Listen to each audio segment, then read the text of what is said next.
दिंडोरी लोकसभेसाठी माकपाकडून जे.पी. गावित यांचा उमेदवारी अर्ज दाखल।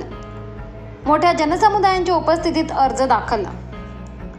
नुकताच दिंडोरी लोकसभेसाठी मार्क्सवादी कम्युनिस्ट पक्षाच्या वतीने शेतकरी नेते लॉंग मार्चचे खरे शिलेदार माननीय आमदार कॉम्रेड जे.पी. गावित यांचा उमेदवारी अर्ज आज 26 एप्रिल 2024 रोजी केंद्रीय कमिटीचे सदस्य कॉम्रेड अशोक ढवळे, राज्य कमिटी सचिव कॉम्रेड उदय नारकर, सीटूचे उपाध्यक्ष डॉक्टर कॉम्रेड डी.एल. कराड यांच्या प्रमुख उपस्थितीत तसेच राज्य कमिटी सदस्य सुभाष चौधरी, कॉम्रेड उत्तम कडू, इंद्रजित गावित, सावळीराम पवार, देवळा येथील प्रशांत देवरे, हनुमंत गुंजाळ, किसन गुजर, भिका राठोड, वसंत भागुल व दिंडोरी मतदारसंघातील आलेले प्रमुख कार्यकर्त्यांच्या उपस्थितीत आज जिल्हाधिकारी कार्यालय येथे उमेदवारी अर्ज दाखल करण्यात आला।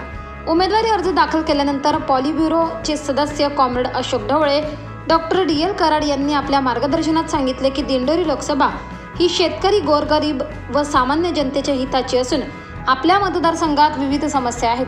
कांदा प्रश्न, शेतीला हमीभाव नाही, द्राक्ष पिकाला पुरेसा हमीभाव नाही, चांदवड, निफाड, नांदगाव, येवला या ठिकाणी पाण्याचा प्रश्न आहे।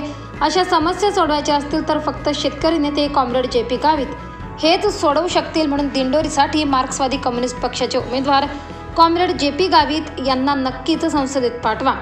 नक्कीच मतदारसंघात बदल दिसेल। यावेळी उमेदवार हे मोठ्या मताधिक्याने निवडून येईल असा विश्वास देखील उपस्थित जनसमुदायांना दिलाय। उमेदवारी फॉर्म मोठ्या संख्येने उपस्थित कार्यकर्त्यांच्या हस्ते सादर करण्यात आला। 24 लाईव्ह महाराष्ट्र न्यूजसाठी भागवत गायकवाड, सुरगाणा।